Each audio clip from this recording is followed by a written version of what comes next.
நான் கேட்டது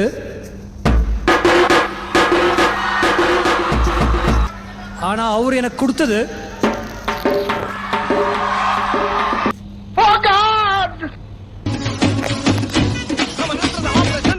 உரிமைக்கும் உறவுக்கு நடக்கிற உச்சக்கட்ட ஆபரேஷன். இதுல நாம எடுத்து வைக்கிற ஒவ்வொரு ஸ்டெப்பும் நிதானமா ஜாக்கிரதையா இருக்கணும். ஓகேவா? இந்த போறப்பு தான் நல்லா ருசிச்சு சாப்பிட கிடைச்சது. அத நினைச்சு தான் மனோபோலகம் முழுவதும் பருக்குது. சுட சுட சேம் வெயிட். டேய், இதெல்லாம் பார்த்துக்கிடுவா நான் யாருன்னு தெரியல. இவரு தெரியலையே. இவர்தான் பிரிட்டிஷ் இளவரசர் சார்லஸ்.